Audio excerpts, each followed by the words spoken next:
Now I would like to invite Dr. Michał Lubina, who is Associate Professor at Jagiellonian University in Poland. And he wrote 6 books on Myanmar, and one of them was translated also in Burmese and published in Myanmar.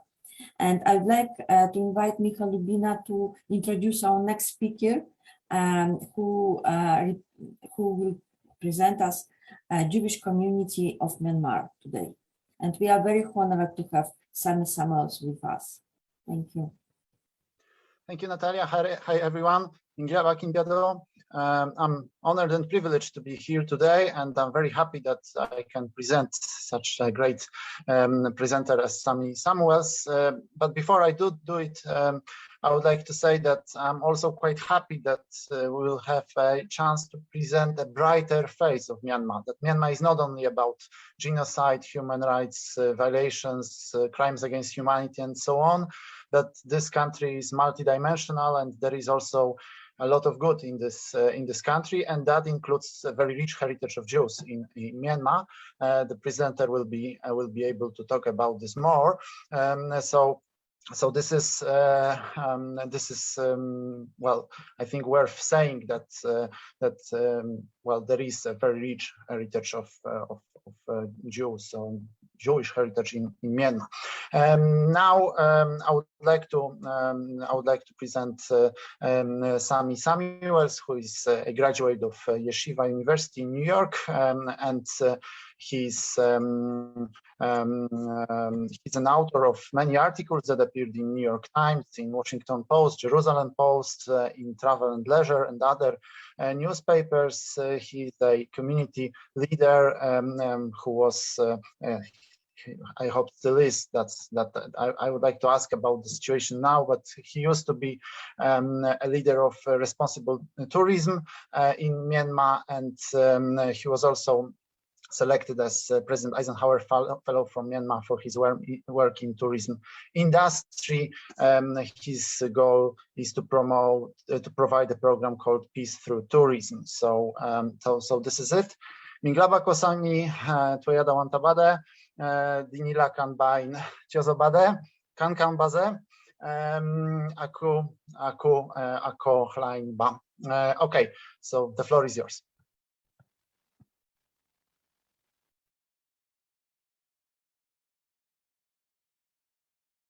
You need to unmute yourself, or the organizers need to unmute you. Okay. So thank you very much. Thank you for having me here today. My name is Sammy Samuel. I'm representing the Jewish community of Myanmar. And I have a slide, Natalia, if we can have a slide as well. Thank you. So in Myanmar, we have a very, very small Jewish community. There are only 20 Jews in all of the country. So we are the smallest religion in all of Myanmar.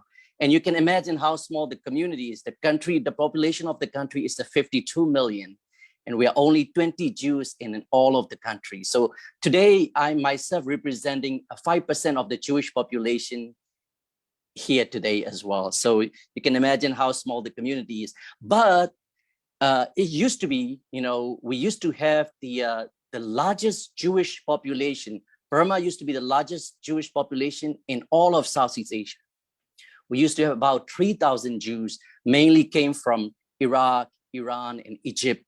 And they came around in 1750.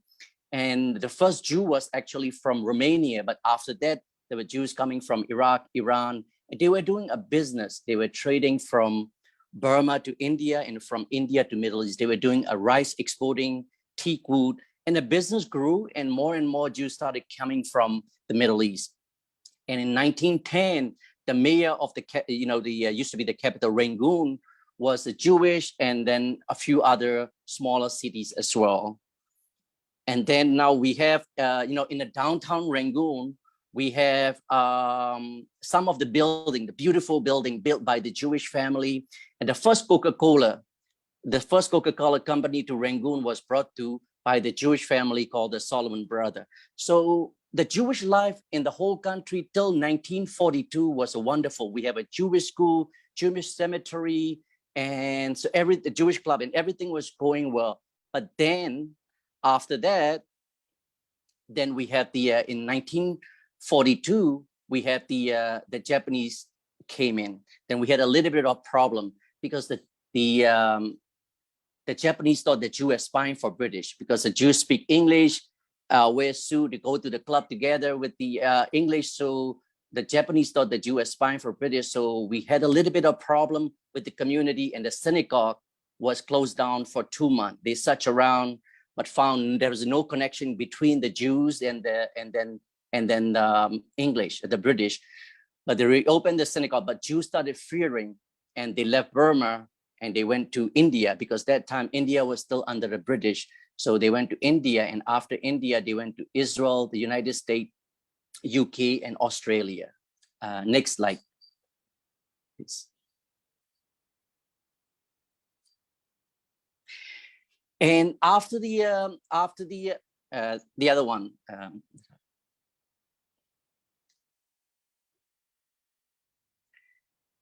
so after the independent, the previous one, because I would like to show back to the back.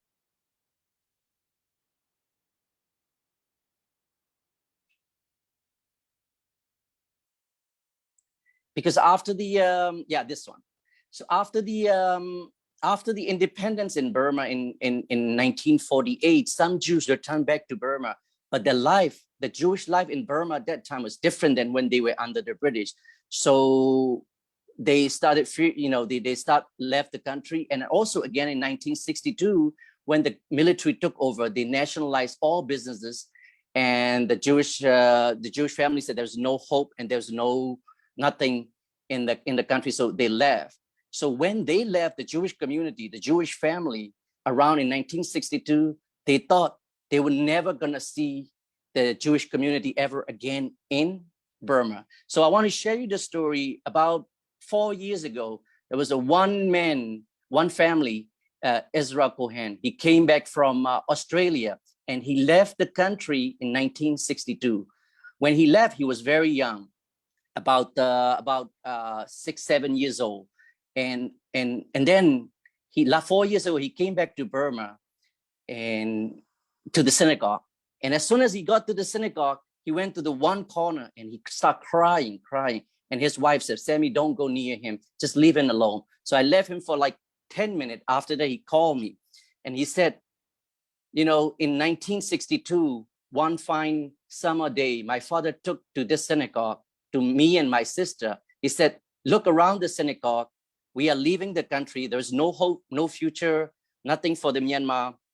So we are leaving." And he said, "If you ever have a chance to come back again, this synagogue will not be standing here at all. So just look around." But he's crying. He said, "Sammy, I'm crying because after more than 50, 60 years, I came back and the synagogue is still standing today."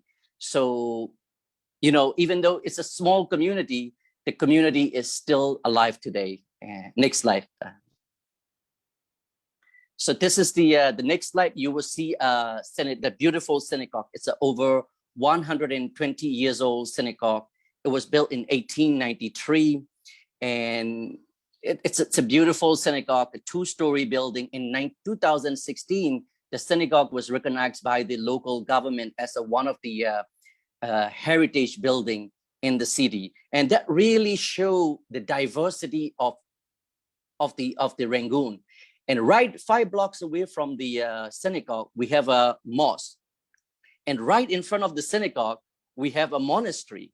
So every day in around 5, 6 o'clock, it's so interesting. You will hear the azan from the mosque, and then you will hear the Buddhists chanting from the monastery. And some Shabbat on Friday, you will hear also some singing, very small, very few people singing at the synagogue. So it is a very interesting, the Rangoon, it's a very diverse city. And also the synagogue was at the TripAdvisor, synagogue was out of 143 attractions, synagogue ranked number 3 on the top 3 attraction in Rangoon out of 143 attraction.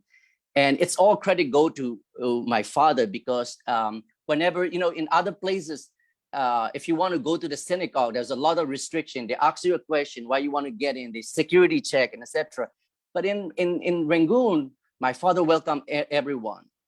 He said, no matter what religion you are, Buddhist, Muslim, Christian, Hindu, and he came and he explained to them about the rich history of the Jewish community. He said, if they came here, learned something about the community, it's plus for us. So because of that, before the COVID, every day we have about 60, 70 people during the tourist season, people coming in to see around the synagogue. It's a beautiful architectural, and so on. And next slide, please.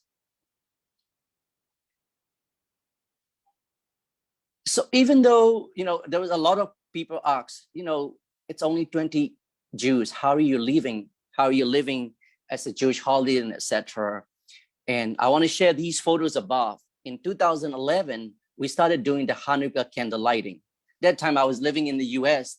I came back to Burma, and I said to my father, Dad, let's do the Hanukkah festival and invite others. He said, we are only 20 Jews in all of the country. And if you count in Rangoon, it's only less than 10. Who is going to come to our Hanukkah event? I said, let's invite the people from the government, the embassies, and the friends of the community, etc. And then amazingly, there were about 200 people show up, including the Minister of Religious Affairs.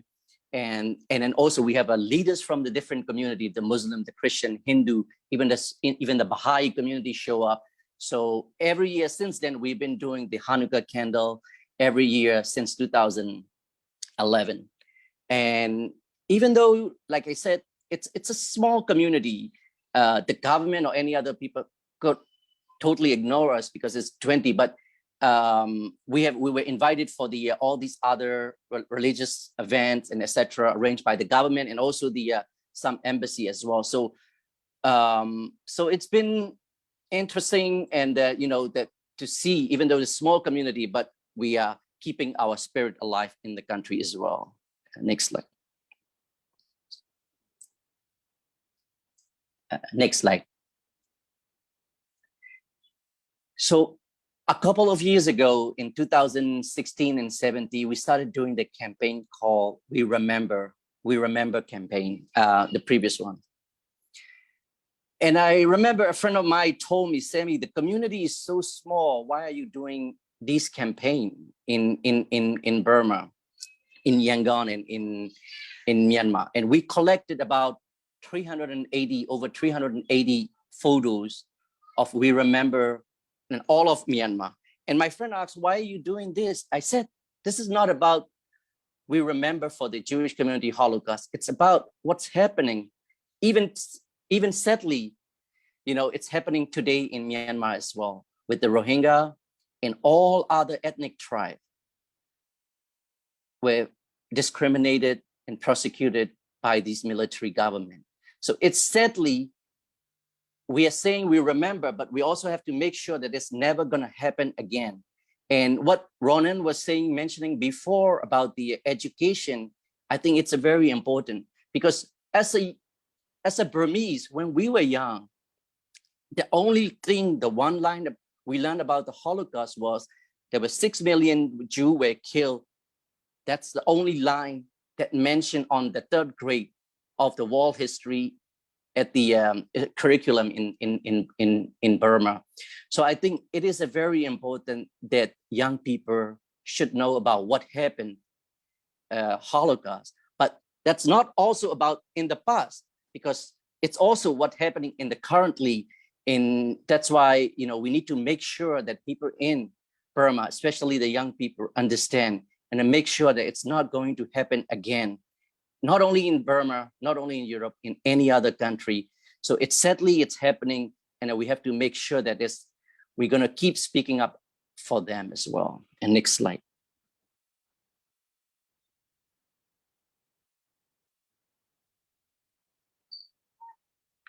And every year also, we have a Holocaust event on the 27th January. Every year, it's arranged by the Israeli embassy and the Jewish community. And out of all the places, we chose Rangoon University, because again, I think it's very important. So every year about 300 to 400 young students came, and we talk in Burmese and in English as well about what happened, you know, about the Holocaust, and we showed some short films, and also invite the diplomats to light the candle, etc.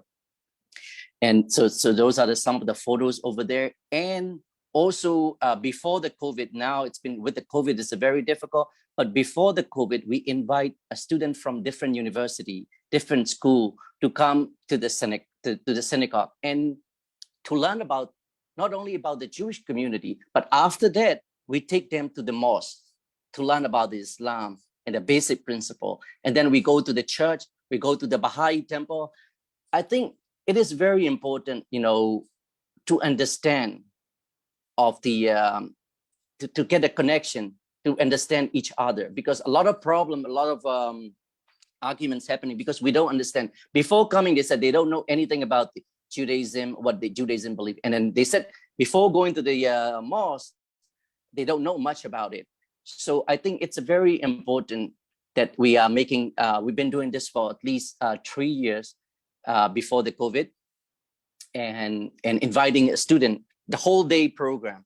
We bring them to the synagogue, and after that church, and to the monastery, and then mosque, and all these places. I think it is very important to understand each other so that we will have a better understanding between the different communities. Next one.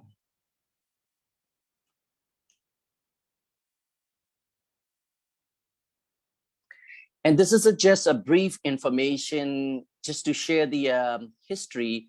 And not that many people know, because Israel and Myanmar used to have a very good relationship. And Israel was Myanmar was the first country in all of Asia to recognize Israel. And also Burmese Prime Minister was the first ever Prime Minister to visit Israel after Israel got independent. And it was not the big country, a big other country, but it was the Burmese Prime Minister. He was the first ever Prime Minister to visit Israel. And also the Ben Gurion, the Israeli Prime Minister, visited Burma, and he stayed 16 days in the country out of Israel. So that was his longest trip ever as a Prime Minister. And he did 3 days meditation together with the Prime Minister UNU. But lately, the relationship with the government, since also the coup, has been a very difficult. And then since 2011 February, it's been a very difficult for all of us in Myanmar, with the military took over, and over 1,500 people has been killed, and more than 4,000 people has been in jail. And so it's been a very, very difficult, and this hard-won democracy of Burma, I hope and pray, will restore soon, and we will have unity government together with all the different religion, all the different ethnic tribes live side by side together. And I hope and pray for that day to come for the Myanmar very soon. And thank you very much. And I look forward to have any question as well. Thank you. Thank you so much for your speech. For all those interested in Israeli-Burmese relations, there is absolutely hilarious debate between Ben Gurion and UNO on YouTube. If you just Google Ben Gurion and UNO, you will see this. It's absolutely hilarious. Highly recommended, really. Okay, thank you so much, Sammy, for your speech. For all those who want to ask a question, please type it in the chat box. I have some of my questions, but before I ask them, there is one question from Arnik Tampoy. 3,000 to 20, that's a significant reduction of Jewish population in Burma. So if you can answer this comment. Sure. So it was slowly until before 1942, we had about 3,000 Jews living mainly in Rangoon and other smaller cities. And then in 1942, when the Japanese came, then many Jews left in 1942 to 1945, but some came back. But after the 1962, when the military took over, and the main reason was they nationalized all businesses. So the Jews used to own the Coca-Cola company, a bottling company, and a few others. It's all gone. and the military took over and nationalized businesses. So since then, slowly, they're moving. They first went to, in 1942, they first went to India because India was still under British. So they went to India, and after India, they went to Israel, US, UK, and Australia. And after 62, also, they went to those countries. So slowly, it's reducing. And now it's a very, very small community.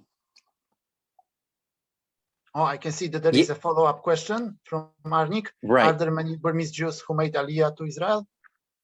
There are about a couple of hundred that made Aliyah to Israel. And also the interesting thing is currently there is a group called B'nai Menashe. They are living border between Burma and India.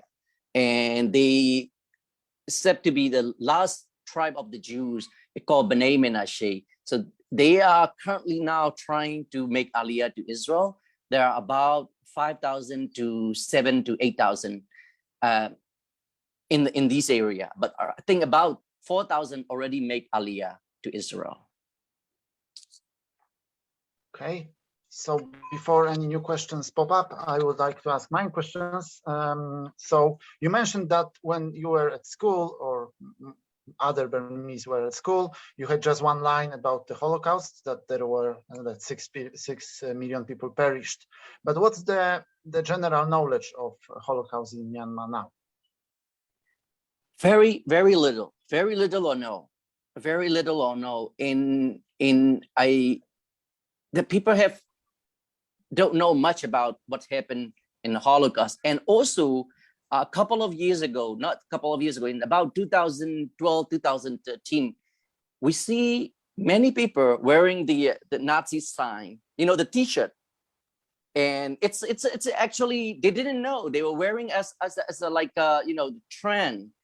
And we start seeing, and then even the Jewish tourists came to the country. They were shocking, and they asked me, Sammy, we start seeing these people. I said, do they know what it means?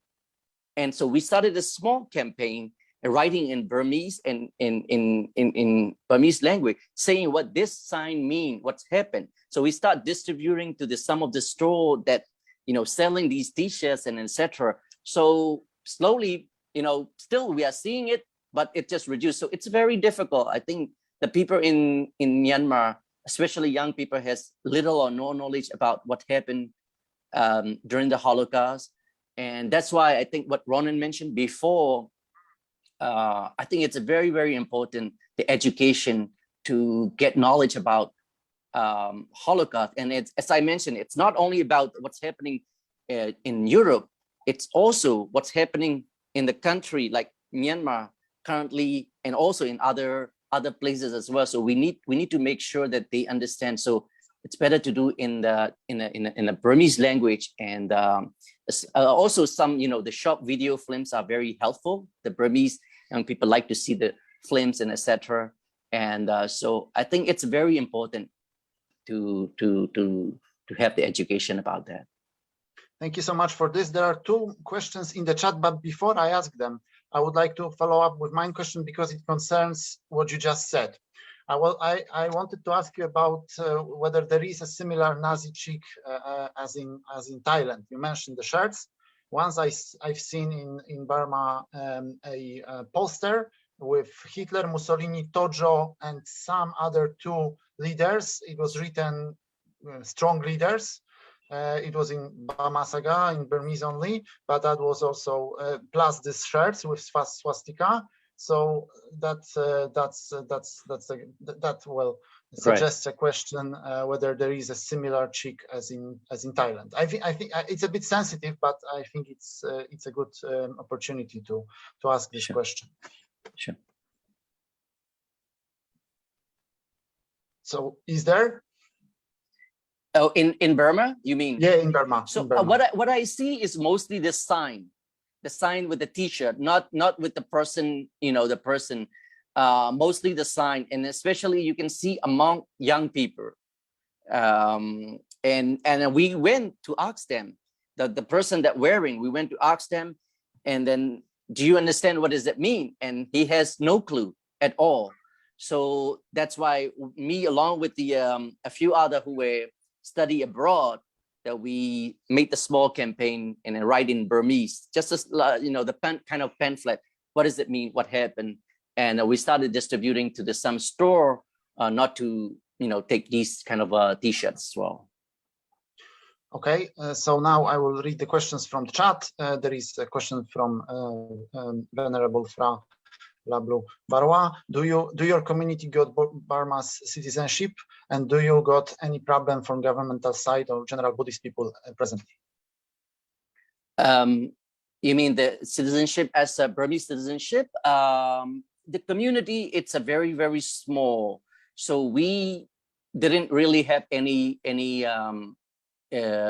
problem at all with the citizenship. We were born in there. So we have no problem at all with the citizenship. Okay, now we have as a Jewish community. Okay, good to know. This is good news. That I assume the previous citizenship law, I mean the one from the 40s, affected applied to you most, so it was, yes. it didn't have such a bad consequences as the one from the 80s.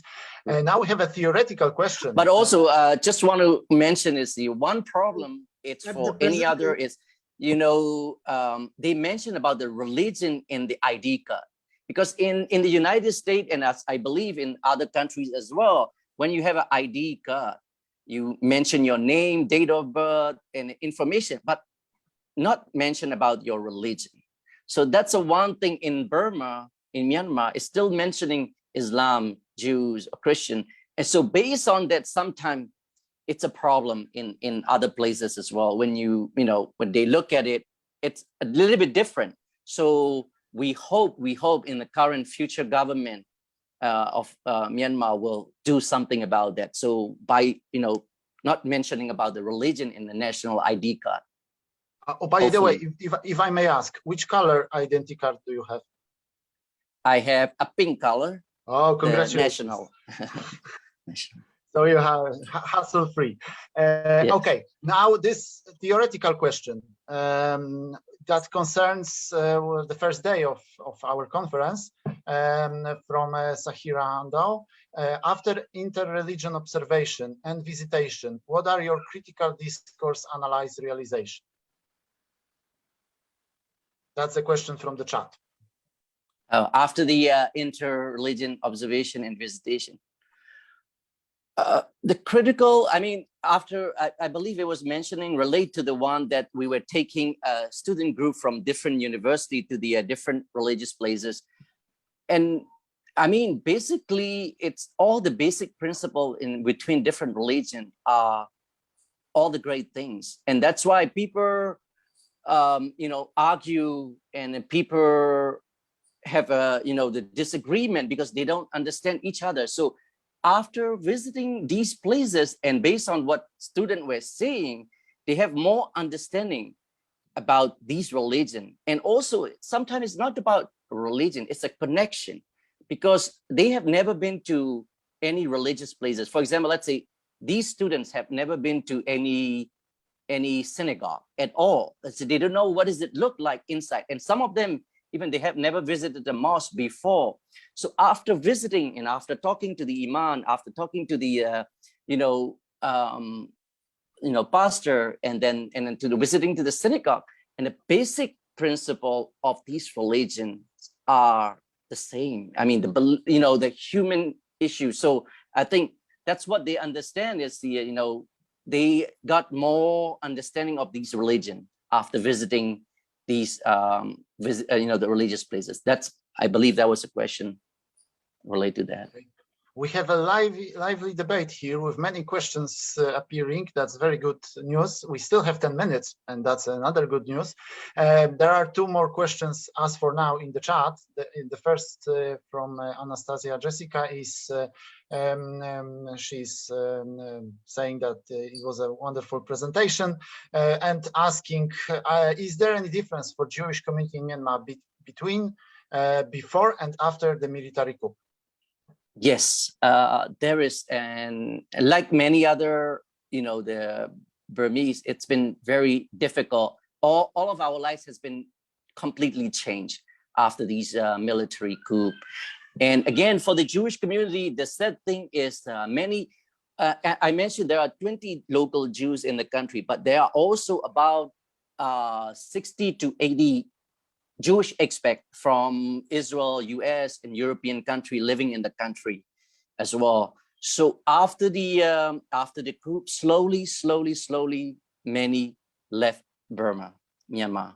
And sadly, also one of our own, the Jewish journalist, Danny Feinster, was also arrested. And then obviously has no connection at all, but they arrested him for over 100 days. And now, thank God, he was just released last week. And so for the Jewish community, yes, there was a decline in Jewish expat, and almost from 60 to 80 now, it's almost maybe about less than 10. So that's a difference for the community. Okay. But also, like for us local, it's been a very difficult, since the coup started. Well, I am happy we have connection and that nothing disturbs us, by the way, as for now, but which is not always obvious nowadays when connecting to Myanmar. Okay, are there any programs, organizations established by the government or some education institutions that aspire to at least lessen the conflicts caused by some forms of Holocaust in Myanmar? Are there goals and actions of these organizations can be subjects for a critical discourse analysis? This was a question from Kir Garcia. And I believe currently there are some individuals and other, but like Ronan mentioned before, the talking about Rohingya issues and other ethnic tribe issues has been a very sensitive. So people don't talk about it. Organizations doing, secretly, and so. But now the one good thing out of this coup, it's people start talking about openly about the Rohingya issues and other as well. And for the in terms of the Holocaust, in 2018, the Embassy of Israel was talking to the Ministry of Education about adding small curriculum about these Holocaust in the national syllabus for the education. So that was in talk, and it didn't really got materialized, I believe, till now, and hopefully maybe in the future. Okay, and we have two more comments rather than questions. One is from Esther Jayang. Although there was almost none literature about the Holocaust, there were several translated books about Hitler biography in Myanmar. Some young people who read the books tended to be sympathized with Hitler. So that's one comment. And the other comment is from Rafał Pankowski. For follow-up discussion, please go to the link, which is indicated in the chat. And since, I encourage to ask more questions, we still have 6 minutes. We are on time. That's not always the case during online conferences. But before that, I would like to ask one more main question about tourism, because in the bio you presented, you wrote that you're promoting responsible tourism, and I sympathized with that very much. But the major question that needs to be asked now is what's the state of tourism, any tourism, not only responsible, but any tourism under the circumstances of both COVID and the coup d'etat in Myanmar. Right. No, it's been very difficult, and many big hotels like Shangri-La Hotel, Rosewood Hotel has been shut down the door for almost a year and more than a year now.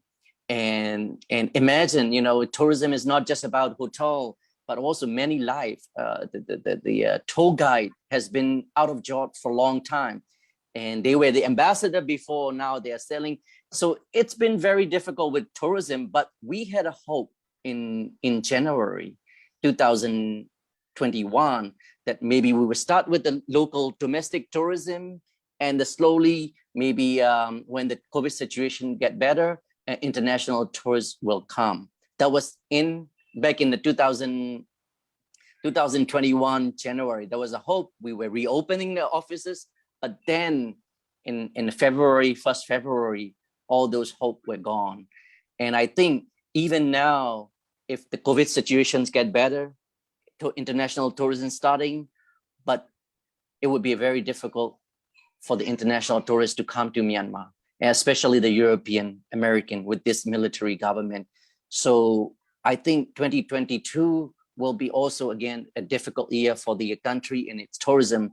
The government, the military said they will reopen in 2022, early 2022, but I believe for the international, like especially European American, will be very difficult to visit with this military government still in power.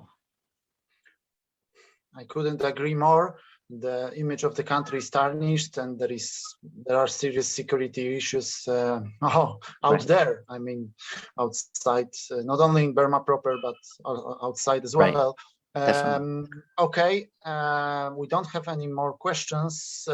So thank you so much, Sammy, for Thank your you very excellent much, Michał. presentation and for replying to all questions. Thank you. And I think I will give the floor to Natalia now to announce the break. Thank you so much, and see Thank you very much. Thank you very much all. Tizamia Jitembada.